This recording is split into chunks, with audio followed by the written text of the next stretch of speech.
Das ist auch mittlerweile ein sehr wichtiges Thema, dass sich absolut jeder, der kann und möchte, an der Energiewende beteiligen kann.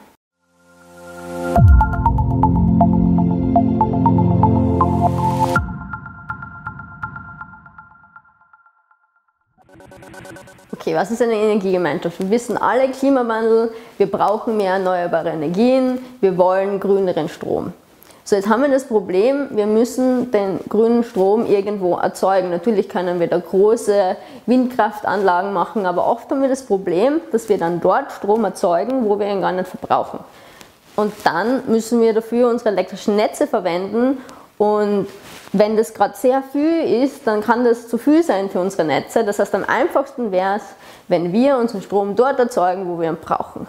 Und es geht vor allem gut mit erneuerbaren Energien, weil die sehr dezentral sind. Ich kann auf mein Dach einfach eine Photovoltaikanlage zum Beispiel tun und nachher habe ich meinen eigenen Strom. So, jetzt kann ich das für mich alleine machen, aber das wird nie so gut zusammenpassen. Ich werde nicht immer genau dann vielleicht Strom verbrauchen, wenn ich ihn produziere. Wenn ich mir jetzt aber zum Beispiel mit meinem Nachbar zusammen tue, der vielleicht genau dann Strom braucht, wenn ich ihn produziere, dann könnte man zusammen, kann er von mir etwas Strom haben. Und sowas in die Richtung geht Energiegemeinschaften. Also Energiegemeinschaften wollen zusammen Strom produzieren, vielleicht sogar Strom speichern und Strom verbrauchen und vielleicht sogar, wenn man viel zu viel Strom hat, in seiner Gemeinschaft sogar verkaufen. Das heißt, wie fangen wir an? Wir sind eine Nachbarschaft und wir wollen zusammen, uns ist der Klimawandel wichtig, wir wollen vielleicht weniger Stromkosten haben. Mittlerweile sind ja die Stromkosten sehr teuer geworden momentan. Und was machen wir? Wir tun es zusammen. Die eine Person hat vielleicht eine Photovoltaikanlage, die andere Person vielleicht einen Speicher.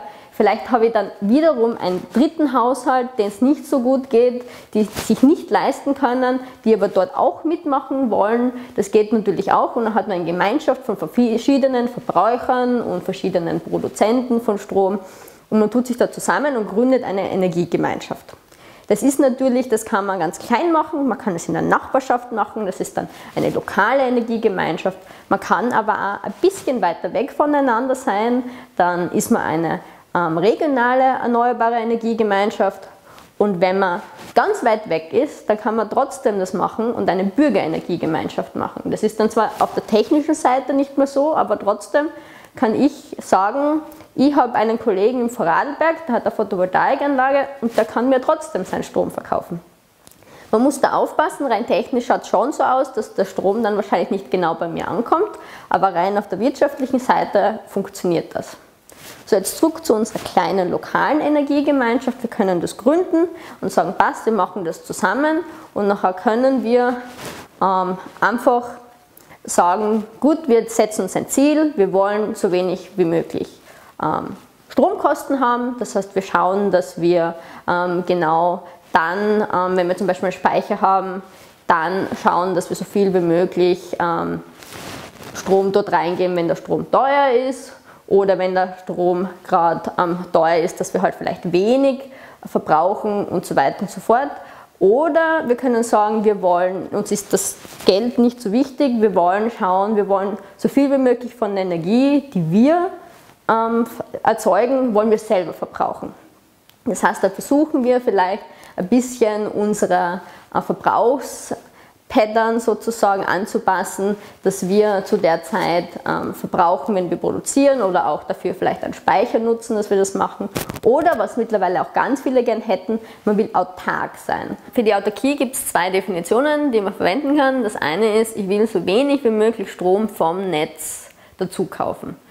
Das heißt aber im Umkehrschluss, dass ich die gesamte Energie, die ich verbrauche, auch produzieren muss. Das ist vielleicht in Spanien etwas einfacher. Bei uns würde das heißen, dass ich da sehr, sehr viel Produktion brauche. Vielleicht zusätzlich zu meinen Photovoltaikanlagen, vielleicht Biomassekraftwerke, ein kleines oder sowas. Aber man braucht sehr viel Produktion. Da kann es ihm aber passieren, dass man dann sehr viel Produktion hat, aber gerade keinen Verbraucher. Wenn man solche Produktionsspitzen hat, kann das Netz vor allem, wenn man im Haushalt ist oder ist das eine sehr niedrige Netzebene und hat da im Verteilnetz vielleicht sogar eine Überforderung vom Netz und das ist natürlich fürs Netz nicht gut und dann kann man das auch nicht machen. Das heißt, der Netzbetreiber sagt dann, das ist sehr schön, das ist sehr löblich, dass ihr autark sein wollt, aber ich muss dann mit euren Produktionsspitzen umgehen und das geht nicht, das kann mein Netz nicht. Dementsprechend ist es vielleicht besser oder leichter, wenn man die zweite Definition nimmt, nämlich, dass man so wenig wie möglich Energie importiert und exportiert. Das heißt, dass man so wenig wie möglich Energie von der Energiegemeinschaft raus und rein lässt. Jetzt sind das natürlich alle sehr absolute Ziele. Man muss natürlich nicht 100% autark sein oder 100% Eigenkonsum haben von seiner Produktion, sondern man kann sich da einen gewissen Grad oder einen gewissen Prozentsatz als Ziel setzen, den man mit seiner Gemeinschaft erreichen will und diesbezüglich kann man dann seine Energiegemeinschaft auslegen und designen von der Anzahl von Mitgliedern und von der Anzahl oder Höhe an Produktion. Und damit kann man dann sich als Bürgerinnen und Bürger, also man muss nicht jetzt so wie ich Elektrotechnikerin sein, damit man sich dort in der Energiewende beteiligen kann, sondern das kann jetzt jeder machen und das ist auch mittlerweile ein sehr wichtiges Thema, dass sich absolut jeder, der kann und möchte, an der Energiewende beteiligen kann.